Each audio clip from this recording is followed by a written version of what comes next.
नमस्कार दोस्तों, college finder से मैं हूं भास्कर। वीडियो स्टार्ट करें उससे पहले एक छोटी सी रिक्वेस्ट कि आप हमारे चैनल को सब्सक्राइब करें।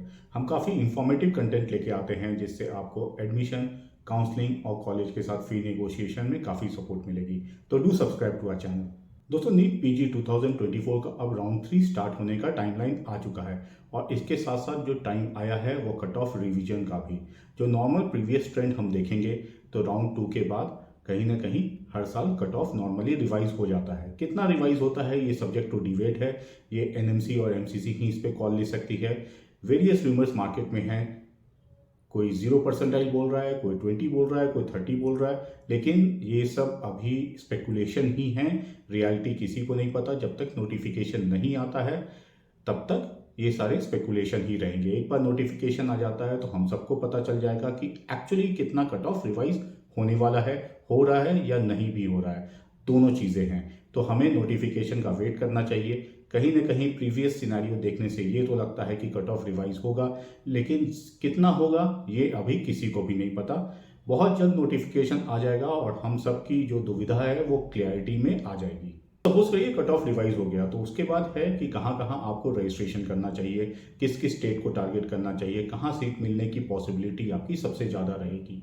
हर तरह के कॉलेजेस हैं, हर तरह के फीस स्ट्रक्चर हैं, लेकिन आपके रैंक के हिसाब से कहाँ आपकी पॉसिबिलिटी सबसे ज़्यादा बनेगी। देखिए, अगर आप कट ऑफ रिवाइज करने का वेट कर रहे हैं तो कहीं ना कहीं एक श्योरिटी तो आप जानते ही हैं कि आपका rank on a lower side है। तो उस हिसाब से जो बजट आपके लिए एप्लीकेबल होगा वो ऑन अ हायर साइड होगा, लेकिन वो बजट भी ब्रांच वाइज डिपेंड करेगा किस ब्रांच के लिए आप जा रहे हैं और उस ब्रांच के हिसाब से कितने बजट पे आपको सीट मिलने की पॉसिबिलिटी रहेगी। देखिए, हर स्टेट में हर टाइप की फीस स्ट्रक्चर होती है, कहीं कम होती है, कहीं ज़्यादा होती है। हम सब चाहते हैं कि कम से कम फीस पे हमें एडमिशन मिल जाए, लेकिन एक चीज़ आपको ध्यान रखना चाहिए, थर्ड राउंड बहुत क्रिटिकल राउंड होता है। यहाँ पे कहीं ना कहीं एक पॉसिबिलिटी होती है, अगर आप राइट डायरेक्शन में कॉलेज का सिलेक्शन करते हैं या स्टेट का सिलेक्शन करते हैं और बजट प्लानिंग करते हैं तो आपको सीट मिलने की possibility on a higher side रहती है। वहीं अगर आप किसी गलत इंफॉर्मेशन के कारण ये राउंड मिस कर जाते हैं तो लास्ट राउंड आपके लिए बहुत रिस्की हो जाएगा।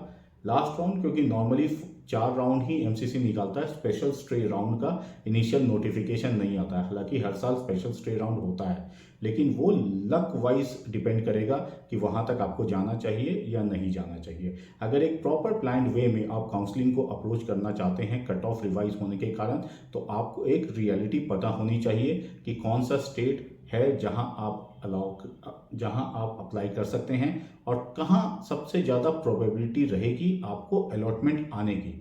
अलॉटमेंट सारी ऑनलाइन होनी है, कोई डायरेक्ट एडमिशन नहीं होता है। तो अगर ये कोई भी आपको कंफर्म कर रहा है कि हम एक पर्टिकुलर कॉलेज में आपका 100% एडमिशन करा देंगे तो वो गलत बात है। ऐसा कोई नहीं कर सकता, क्योंकि कहाँ आपका अलॉटमेंट आएगा ये किसी को नहीं पता। सारा प्रोसेस ऑनलाइन है।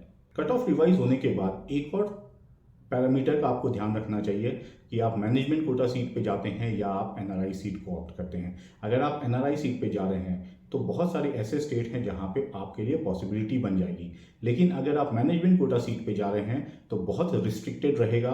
States like Karnataka, Rajasthan, primarily ये दोनों स्टेट ऐसे हैं जहां पे सबसे ज़्यादा पॉसिबिलिटी आपकी बनेगी मैनेजमेंट कोटा सीट पे।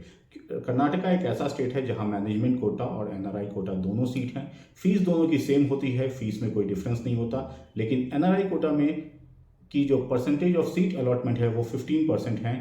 हालांकि थर्ड राउंड के बाद वो भी मैनेजमेंट कोटा में कन्वर्ट कर दी जाती है और मैनेजमेंट कोटा में जो इनिशियल अलॉटमेंट सीट की होती है वो सिर्फ 5% होती है। वहीं आप राजस्थान जाइए, राजस्थान में एनआरआई का वैसा कोई चक्कर नहीं है। मैनेजमेंट कोटा की सीट की जो फीस है वही ऑन अ हायर साइड होती है और सारी सीटें मैनेजमेंट कोटा या फिर स्टेट कोटा में ही अलॉटेड होती हैं। तो अगर आप मैनेजमेंट कोटा में जाना चाहते हैं तो आपके लिए बेस्ट पॉसिबल ऑप्शन बनेगा कर्नाटका और राजस्थान। हाँ, यहाँ पे फी नेगोशिएशन भी होता है, तो इस चीज़ का आपको ध्यान रखना चाहिए। बहुत जगह ऐसी होती हैं, फॉर एग्जांपल मैं बता दूं कि कोई सर्टन ब्रांच है, सपोज करिए dermatology, fees 1 CR per year की है तो टोटल 3 CR हो गई, लेकिन नेगोशिएशन के बाद ये आपको 2.5 CR 2.6 CR तक भी मिल सकती है, डिपेंडिंग कौन सा कॉलेज आप चूज कर रहे हैं और सीट अवेलेबिलिटी वहाँ कितनी है। तो ये सारे पैरामीटर रोल प्ले करेंगे तो बहुत अच्छा ऑप्शन रहता है। अगर आप फी नेगोशिएशन के लिए जाते हैं तो आपको बहुत अच्छा डिस्काउंट भी मिल सकता है।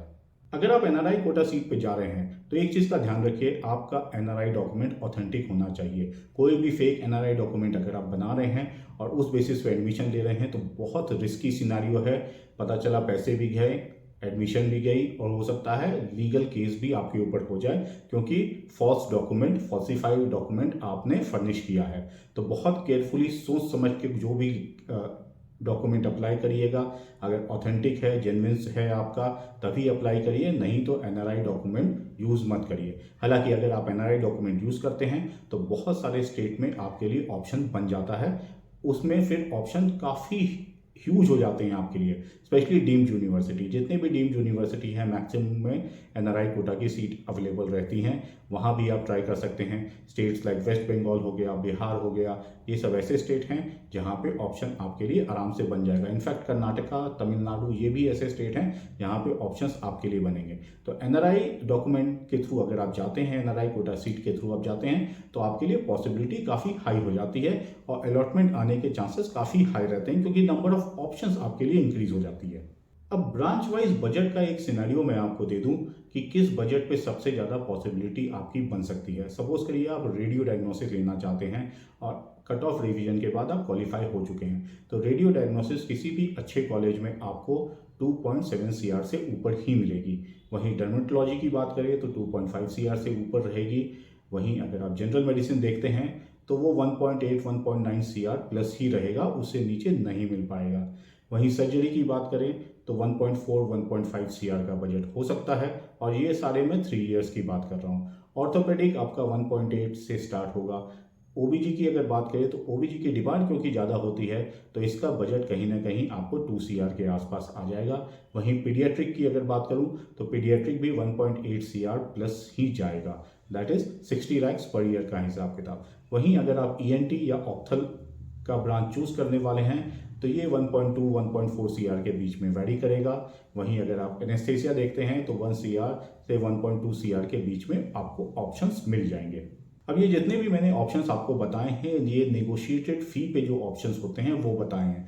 इसकी original fees on a higher side रहेगी, तो उस पर कंफ्यूज मत होइएगा। बहुत सारे कॉलेजेस ऐसे हैं जहां अच्छा खासा फ़ी नेगोशिएशन हो जाता है, तो उस बेसिस पे मैंने ये ऑप्शंस आपको बताए हैं। ये वेरी कर सकता है college to college and from branch to branch.